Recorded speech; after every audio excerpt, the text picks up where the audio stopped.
Alrighty, so, hi, I'm Crystal Pure. Some stupid ass name I came up for myself because I wanted to record myself doing speedruns. So, I have a couple friends that live around here that are always asking me, like, oh, how'd you get good at doing that? My roommate Josh he's made me do that run like 6 or 7 times since he got here. It's the only reason I was able to just fire it up and do it is because I've actually done it a couple of times in the past couple of days. Because every single time somebody new comes over, like his brother came over, his sister came over, his fiance hadn't seen it one time, so he made me do it again then. Just at random, he'll ask me, "Yo, play Symphony in the Night," and I just sit there in awe, and it's kind of cool. But so first off, this game has been out since oh boy, hold on. Let's see here. Symphony of the Night came out. Damn it. Symphony of the Night came out in 1997, so only 3 years after Super Metroid, which is another game I love to play. But so 1998, or yeah, 1997. Okay, so it's 2016. So that was 13 years ago. I'm terrible at math. I'm getting a calculator. Yeah, so I'm getting a calculator. Hold on. So if we get 2016 minus 1997. 19. That 19. Holy shit. That game is 19 years old. So I've been playing the game since I was 10. And that's, one of the biggest ways that I got good at that game is I've just always loved it. It's always a game that I go back to. I mean, it's an absolutely excellent example of game design. Like, Super Metroid and Castlevania are like the absolute pinnacles of game design. Like, in the modern era, we have like Ori and the Blind Forest is right up there with them. But I mean, they come once every once in a while, once in every blue moon. And you don't get them very often, so those games, they stick out in people's heads, and you can't match it. You can't, like, oh, I'm gonna go play this game because I've got this itch I want to scratch. It's like, no, it's Symphony of the Night, it's Super Metroid, it's Zelda: A Link to the Past, Final Fantasy VI. Those you can't get. Chrono Trigger is a huge one. You can't get away from those games. There's tons of new games to play. I get ridiculed, well, not ridiculed, nobody's really malicious about it, but I get a hard time a lot because I play older games, like retro games are my favorite. Like right now I'm playing, what the hell is the name of that game? Oh, Stardew Valley, and it's oh my god, it's such a nostalgia trip back to Harvest Moon. It's kind of a rip-off of Harvest Moon, actually. But it's great. It's so much fun. I'm having a blast with it. And but anyway, Symphony of the Night. So what I'm gonna do, just as a favor, because I'm bored, because I need something to do, I'm going to run through exactly how to speedrun Symphony of the Night. So let me get that fired up here.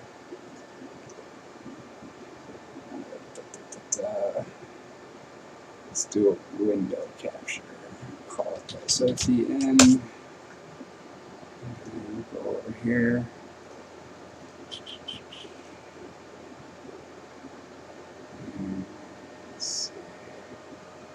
I've actually never done a window capture with apps, so give me just a second here. Let's not do a monitor capture. Let's actually do.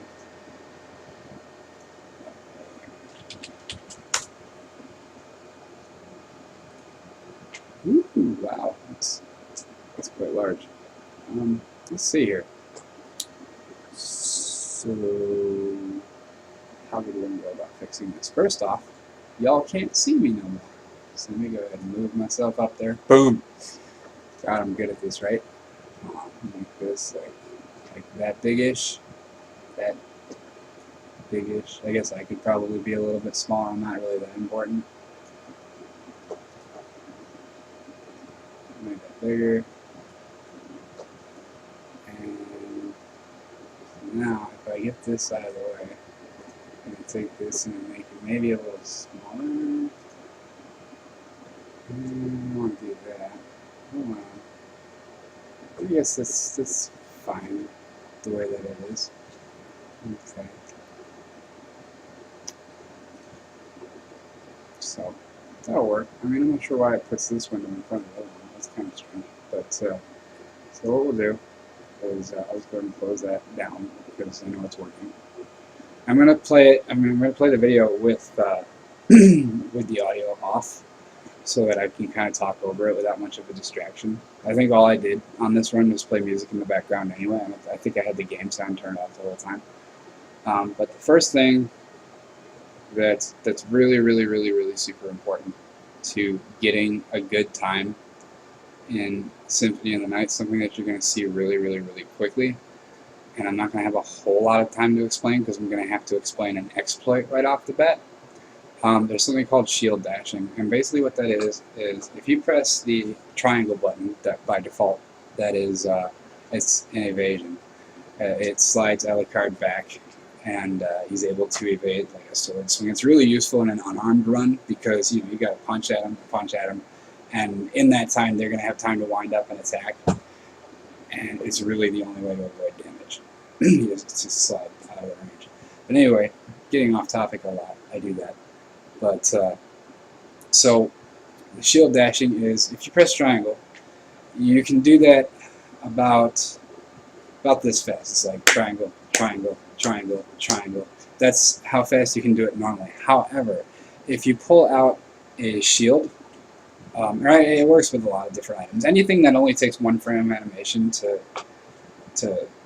like something that's not going to lock Alucard in like an attack animation. Like you can't use the shield rod and dash with it. It doesn't work because he has to complete an entire animation before he can do something else again. But with the shield, you can easily hit triangle, pull out your shield, which cancels the animation of the evasion, the triangle, the backdash.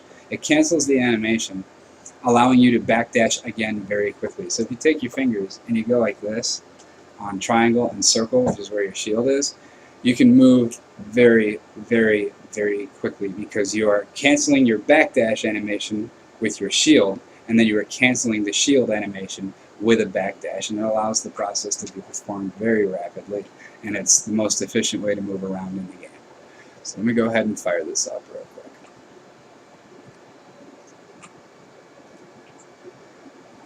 I had the lobby screen up for a little bit. Let me find the end of that. Alright, so this is where I start, and you're going to see me twice. I'm sorry about that. Anyway, the first thing that I did, embarrassingly enough, is I forgot the luck code. This is me staring around like, wait, just a sec. Fuck. Damn it. So eventually I actually end up grabbing my phone. So, let me... You see it. I was like, what the fuck? I can't remember it. Oh, this is back. I'm terrible at this. But whatever. Make me make funny faces and whatever. It was also like 90-something degrees, so if you're wondering why I was playing without a shirt on, it's because it was fucking hot in here. Anyway, I looked up the code. I go to enter it here and I get it completely wrong. I know there's X's in there. It's like there's definitely 2 X's in there somewhere. Oh, wait, there's a dash between. I was like, is it 2 exclamation? Oh, fuck it. And I just got my phone out. I was like, I'm just going to look it up because I can't fucking remember it. And what it actually is X-XV exclamation point apostrophe apostrophe Q. Don't ask me why. I don't know. I don't think anybody really knows. I think they just made it a code that was hard to figure out by yourself by just spamming letters. Who knows? But anyway, you want to start in the luck mode because what luck mode does is it starts you with a very small amount of HP. You also get 99 luck, but it's not really important. The main reason you want a very low amount of HP, I will explain in a moment. So I already have a save game where I've beaten everything. So I'm able to skip all the dialogue. It's very important for a speedrun. You don't want dialogue. So the first thing I do is I jump up here and I activate a switch in the ceiling. that lowers the staircase. As long as the staircase is extended off screen, the animation won't happen, and when you move to the left-hand side of the screen, the staircase will already be down. If you have if you walk left and watch the staircase come down, you lose about 3 seconds in the overall run. So then I'm able to dash across the ground, and I dash in such a way where I make sure I take the holy water right at the start of the fight. And there's a very specific reason for that. I cancel the dialogue, he throws his glass, and I slide back to the left of the screen. I don't know why, it's just something that I do. And right in the frame perfect end of his teleport in animation, you hit Hydra Storm by pressing triangle. Now, after you hit Hydra Storm, if you then throw a holy water and whip a bunch, it actually allows the holy water to hit on every single frame of animation, which is what allows me to kill Dracula's first form in one Hydra Storm and Dracula's second form in one Hydra Storm. If you just do Hydra Storm by itself, it won't. I mean, it'll kill the first form, but it won't kill the second one. You're likely to get hit. And I mean, getting hit in any point in time is definitely a hindrance on your overall time. Because again, we're skipping dialogues, we're skipping the introduction screen, and you play with the loading screen by pressing the arrow buttons. I don't know if you knew that.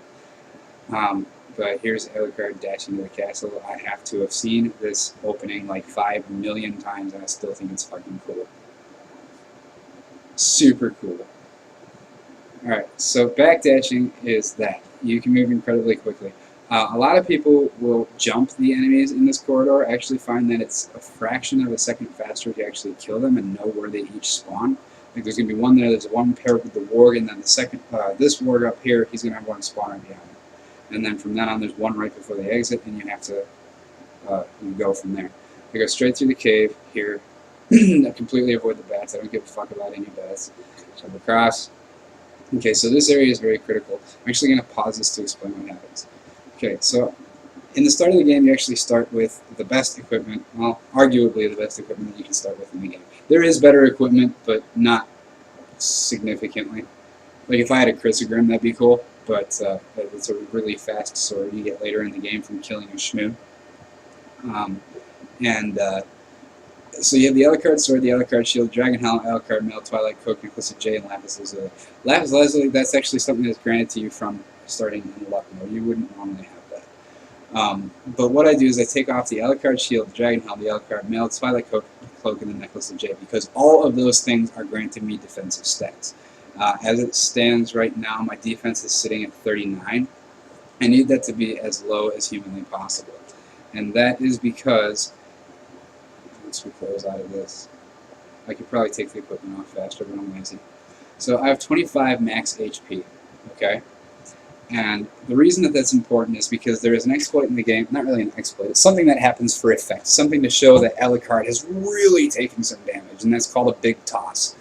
And what a big toss is if you get hit by an enemy at any point in time and you take over half of your maximum HP as damage at once, you will go flying. And if I have all of these defensive items on, then when I take damage from these wargs, it'll only do about 1 or 2 damage, which obviously isn't even remotely close to half of my maximum HP, so I can't have that. I strip off all of the armor so that when they hit me it does a lot more damage, and I do end up taking more than half of my maximum HP as damage, which sends me flying, which is important, because kill this one, he's not really, oh no, this is the one you jump over. You have to time the attack animation perfectly. You get hit by him, it sends you flying through that room. That is Death's room. In that room, there's a cutscene with Death, the Grim Reaper. And because you're aligned with humans, and he wants, you know, he's aligned with Dracula, who's the final boss of the game, he wants you to cease your attack on the castle. And you refuse, so to demonstrate his power, he takes away all of your good gear, and you are now naked.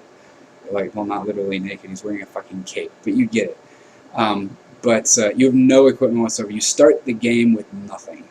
Now, the interesting thing that happens here that you can't really see or hear is once you complete that big toss glitch, when you move into this room, you can tell the glitch has worked because there's no music whatsoever. And no matter how hard I try right now, no matter how many times I press the start button, I can't open my menu. The game is essentially bugged out right now. So I'm going to be going up here. I can't open my menu. I can't hear any music right now, but you can't tell that because the sound's off. Go over here. I still have the Alucard sword equipped so that I could take him out in one hit. because if he hits me, I'm dead. So I go to the left. As soon as you get into the save room and go to save, this essentially resets the game into functioning normally. And let's see here. Once you go back out, the music will be back on. You can open up your inventory, and voila, you have kept all of the best equipment in the game. You have just started the game with really ridiculously amazing equipment. Okay, so the first thing I'm going to do is grab the Cube of Zoe. The Cube of Zoe is incredibly important because for the Doppelganger battle, which will be coming up shortly, the stopwatch is absolutely paramount into beating him quickly. Okay, let's fly through the Alchemy Laboratory, just dodge a bone, block a bone. I could probably do that a lot faster, but I'm not like competition speedrunner or anything like that. So you go up the left-hand side. We're not going for completion, so it's not really necessary to go the long way around. Going through the floor, I actually need to cut that out of my run. There's really no reason to go through the floor. But the left-hand wall is incredibly important because it leads to a heart max up, which raises your maximum hearts. The reason you need your maximum hearts raised is by the time you get to the Doppelganger battle, if you've not picked any of these up, you will not have enough hearts to use the stopwatch. So you have to get that heart max up. I grabbed the knives here because it makes for a faster fight against Slugger and Gaibon. And just lots of memorizing where the enemies are. I probably don't need to kill him. There's a lot of stuff I need to polish out of my any percentage run. You don't need to go up and to the right because it's an any percentage. There's no reason to. Generally, I would actually slash my sword through the wall and kill him from the side I was standing on, which makes it a little bit faster because you don't have to deal with him on the way up, but I missed.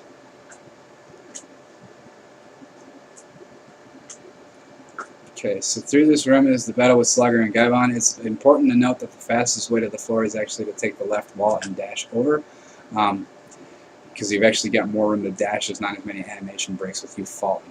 So the first thing I do is I hit him with all the knives that I can before he flies up. 2 hits with the sword, he loses his spear. When he hits the ground, you hit him one more time, he's dead. Duck down in front of Gaibon, and that's it. He won't hit you at all. Every single time Slugger dies, Gaibon flies down to the floor. Just kneel down in front of him, smack the fuck out of him, and he will go away.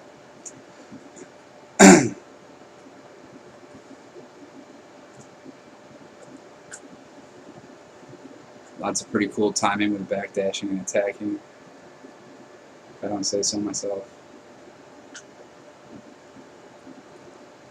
So you can actually kill everything in this room before it even has a chance to attack you, which is actually the case for most of the game. I don't know why I felt like highlighting it now.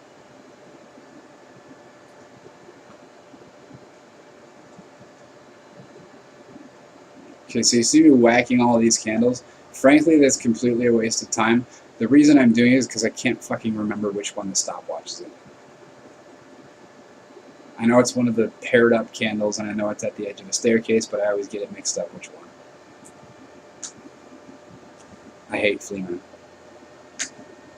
I don't know anybody that's played this game that does not hate Fleeman. Ain't got time for you, bitch.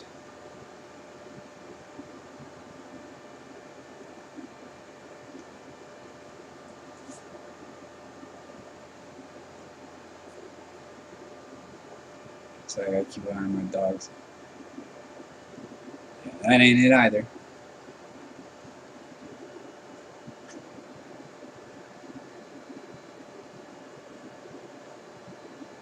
I believe it's in the next room on the far right candle. Yep.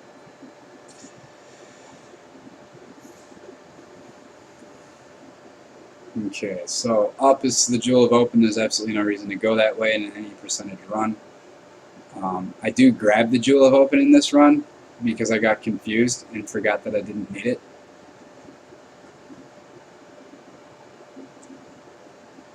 So while we have a bit of a stretch here, the important thing for speedrunning is practice. I know it sounds super cliche, but like, you can't speedrun a game unless you memorize it. You can't memorize it unless you've played the crap out of it.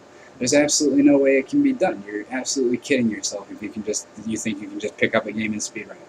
I mean, I guess if you've watched a video of someone doing it already and you already know it, But even then, you'd have to watch the video enough to memorize the route. So one way or another, you have to do it a lot of times. And I'm talking hundreds of times. This isn't something you're going to do 20 times and be perfect at. People make a career out of doing this. So with this, I noticed that my hearts are not blinking, which means I can't use the stopwatch yet. So I just do a quick room reset a couple times to get enough hearts to use the stopwatch. So as soon as the doors in the middle start opening, you need to be hammering on up and your attack button or shield button so that the moment the battle starts, the stopwatch procs. When it does, he's frozen, he can't move, 3 hits, he's dead. I decided I did want to grab the life max up because I thought about it, and the fight with Richter can take up to 50 HP out of you, so I wanted to make sure that I had at least that much by the time I got to him. I skipped most of them. Actually, in this run, I think I grabbed a lot of them, which is really not necessary. As you can see, I don't get hit by much.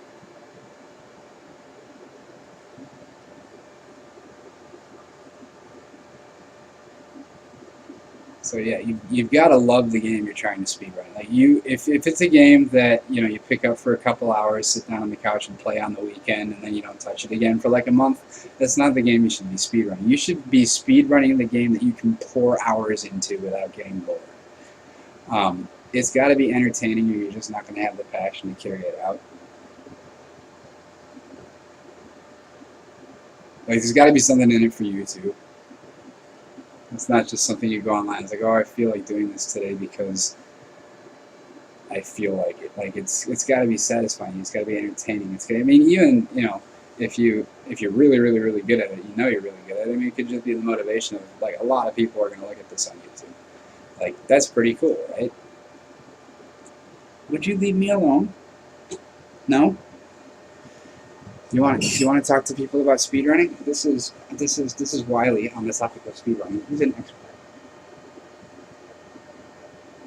Okay, can I talk to people now? Bye.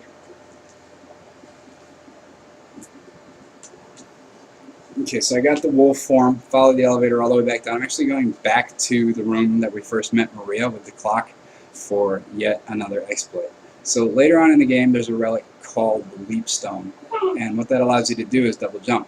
One of the other things that it allows you to do is something called a leap kick, or a leap strike, whatever the hell they call it. And that's by pressing down and the jump button. When you're in midair, you do like a downward kick, and if you hit something, you actually bounce up a little bit, as it gives you a little bit of a height boost. Now, the only thing in Castlevania Symphony of the Night that's registering whether you do or do not have the Leap Stone for the sake of being able to perform a leap strike is essentially 1 or 2 pixels of jump height. So if you're higher than that threshold, you can perform the leap kick without even having the leap stone. It's kind of a little trick in the game. You're tricking the game into thinking you have the leap stone. Now, if you're in wolf form and you press down and then up and then the jump button, you actually get kind of a high leap.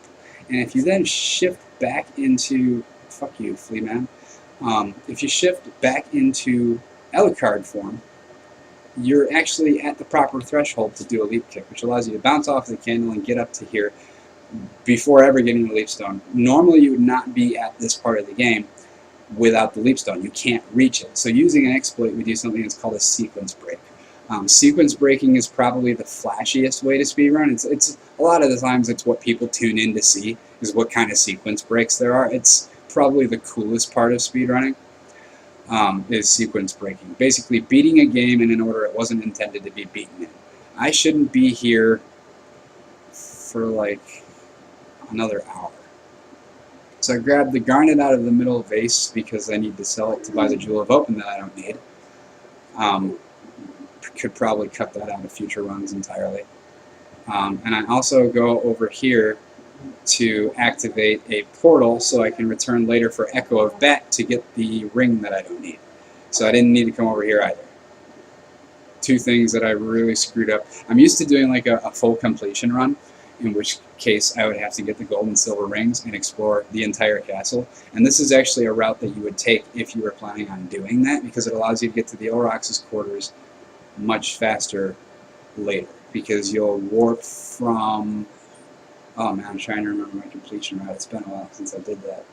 Anywho, you use it to get back here not too long from now, and fly up that shaft there and do all the stuff up in the Aurochs quarters, get the Echo of Bat, and be able to go to the catacombs and get the spike breaker on it. But really, I just needed to go this way the whole freaking time.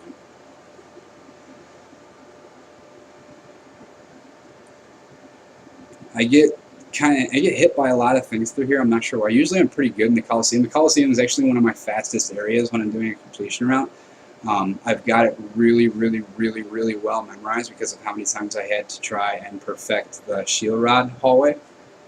Because it's one of the most difficult areas in a run is the Shield Rod hallway. Because it's literally just spam-packed full of enemies.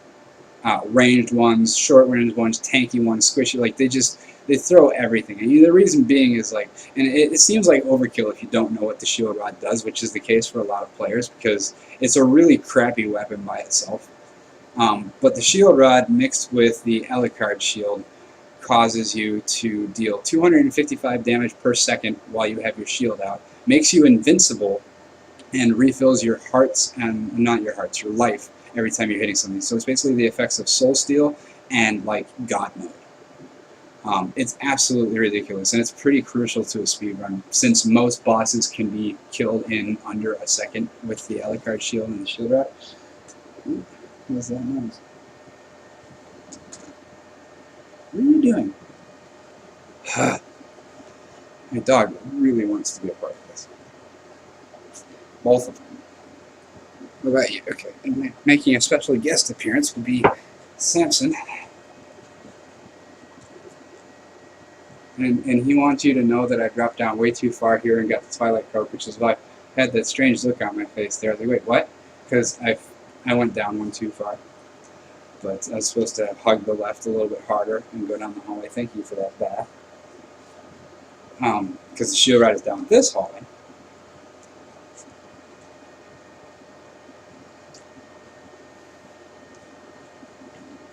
I was just doing it for funsies. If I was actually doing like a very, very, very serious run, I would have ironed out a lot of these mistakes before I even tried it. I'm trying to do Soul Steal, but again, I can't remember how to do it. I was just, well, I was way too baked at the time, and so it just wasn't coming to me. So I decided to just like fancy schmancy pants it through with the special of the Alucard sword, and I actually nailed it really well. I got every single hit off that I wanted to, and I got through the room relatively quickly. And yes, that was planned. That's how I used to get through that room before I learned how to do it with Soul Steal. So I got pretty good at it.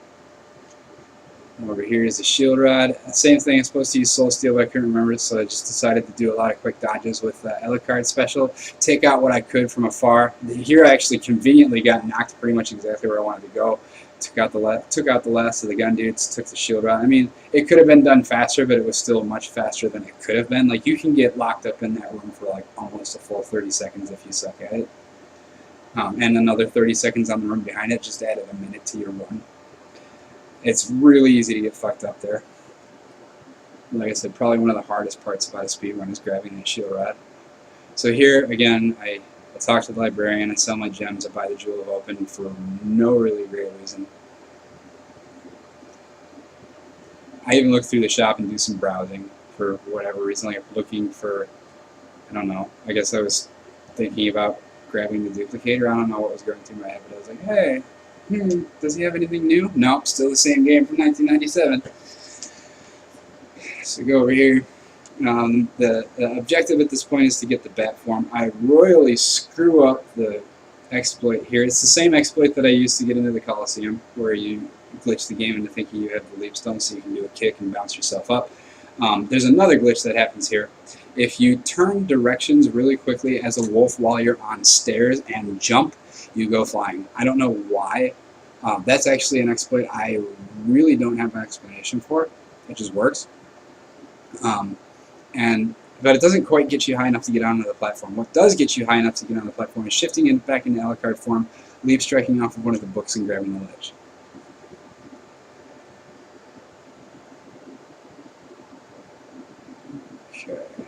think, yeah, this room, you can see me yell at the game in my portrait because I got so frustrated. I got destroyed in this room. Like, do you see how much time I'm losing right here? Wasn't pissed. I don't get pissed at speedruns, but it was like, really?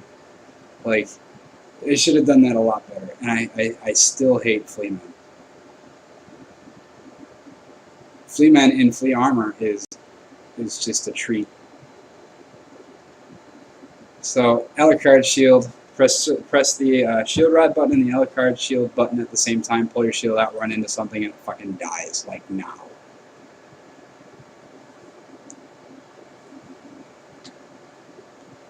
Because I don't have the Spirit Orb, but if I did, you would see that it's doing, like, it's just like spraying 255 damage out of the guy. Which is the most you can do in the game, I think. So up here, I couldn't remember which button was to turn in the mist. I know.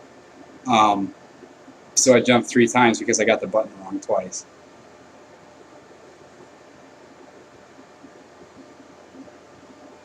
Because I'm good at this.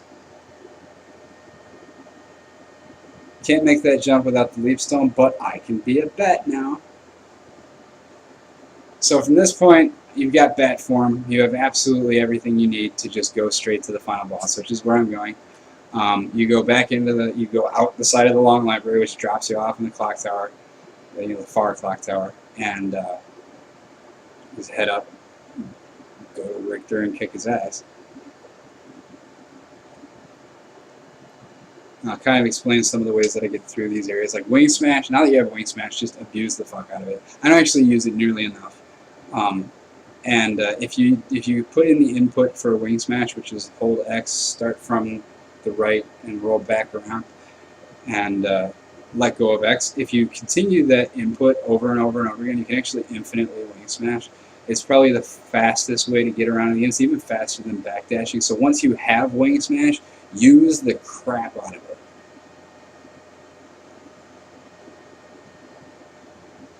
And I think the only thing faster than Wing Smash is a skill of Wolf or whatever it is you get at the castle entrance, but it's really hard to use that because you're stuck on the ground, and there's a lot of shit on the ground.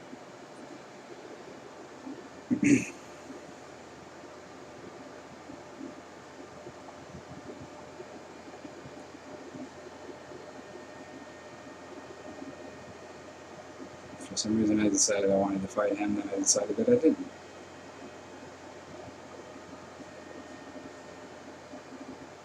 It's probably pretty slow scaling of the tower, but I mean at this point I was like, oh, I'm close to the end of the run. There's no way I'm going to go over 30 minutes, so whatever. So you fly out to the right, and then you just hold up and left until you reach a platform with a bat. I fell. Whoops.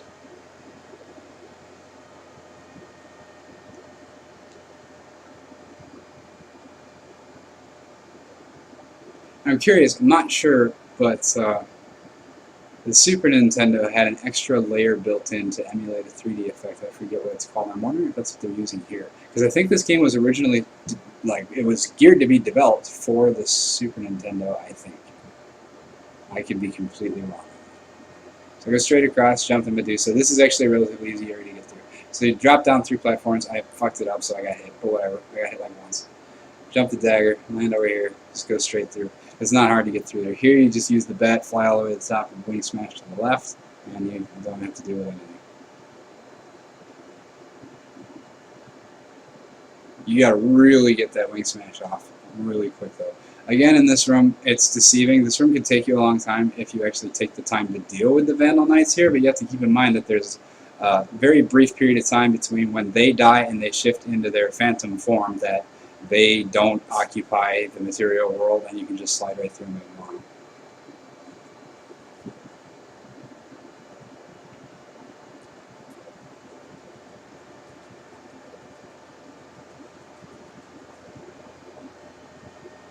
Same thing, Alucard, shield rod. He dies pretty easy. The only thing about this guy is when you hit him, he flies backwards, so you actually have to jump at him twice. Kind of slows you down a little bit, really not anything worth worrying about though.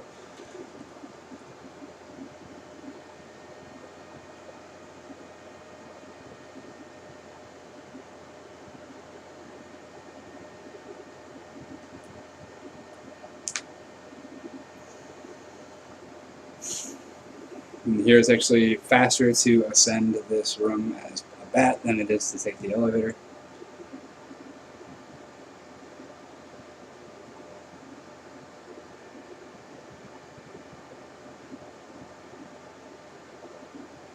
Again, wing smash is your friend.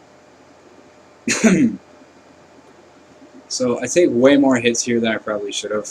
I mean, it's still no big deal. No big deal. It's still a quick fight. But the first thing you can do is Holy Cross, which there's absolutely no way to avoid that I know of. And then he comes to the ground.